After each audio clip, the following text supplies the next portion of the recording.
শিক্ষার্থী ভাই বোনেরা তাদেরকে যেভাবে বাড়ি বাড়ি গিয়ে পুলিশদের ধরা দিচ্ছে, ঠিক 1971 সালেও তৎকালীন রাজবদর মুসলিম লীগের নেতারা এইভাবেই কিন্তু রাতের অন্ধকারে আমাদের দেশের সূর্য সন্তানদেরকে এইভাবে ধরিয়ে দিয়েছে। আমাদেরকে 1971 সালের স্মৃতি আমরা যেমন ভুলে যাইনি, এই 2024 সালের স্মৃতিও কিন্তু আমাদেরকে ভুলে গেলে হবে না। আমাদেরকে মনে রাখতে হবে এই 2024 সালের আল বদর আল শামস কারা, এদেরকে চিহ্নিত করতে হবে, আইনের আওতায় আনতে হবে এবং এদেরকে মন থেকে সবসময় ঘৃণা করতে হবে।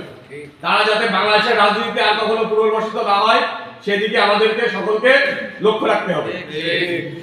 1971 সালের চেতনা আমরা যেন বুকে ধারণ করি, 2024 সালের চেতনাও কিন্তু আমাদেরকে বুকে ধারণ করতে হবে।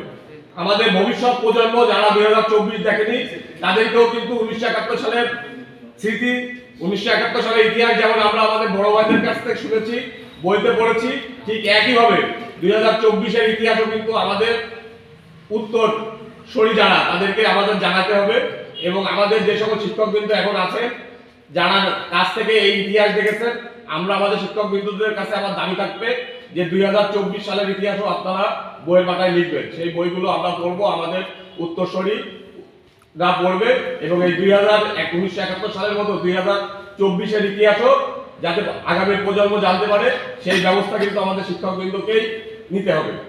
তারা সঠিক ইতিহাসটা লিখবেন, তাদের লেখনীর মাধ্যমে সঠিক ইতিহাসটা আমরা জানতে পারবো। খানিকক্ষণ আগের যে প্রোগ্রাম আমরা শুনছিলাম, প্রোগ্রামে আমাদের সভাপতি স্যার একটা কথা বলছে যে স্যার নতুন করে মেজর জলিলের স্বাধীনতায় পরাধীনতা বইটা পড়ছে, যে আগে যে ইতিহাস পড়ছে সে একরকম আর এখন পড়ছে সে আরেক রকম। সঠিক ইতিহাসটাই ইতিহাস। রণাঙ্গনে যারা যুদ্ধ করেছে তারাই কিন্তু জানে 1971 সালের ইতিহাস। সঠিক এই 2024-এও যারা রাজপথে ছিল তারাই কিন্তু সঠিক ইতিহাসটা জানে। ওই দহটার মোড়ে কি মারামারি হয়েছিল, দহটার মোড়ে যে ছিল সে জানে। ওই ঢাকার বাড্ডায়, ঢাকার উত্তরায়, ঢাকার মিরপুরে, ঢাকার যাত্রাবাড়িতে কি হয়েছে ওই ঘটনা ওই সংগ্রামে যারা ছিল তারাই জানে। ঢাকার ঘরে বসে যারা আন্দোলন দেখেছে তারা কিন্তু সঠিক ইতিহাসটা কখনো লিখতে পারবে না।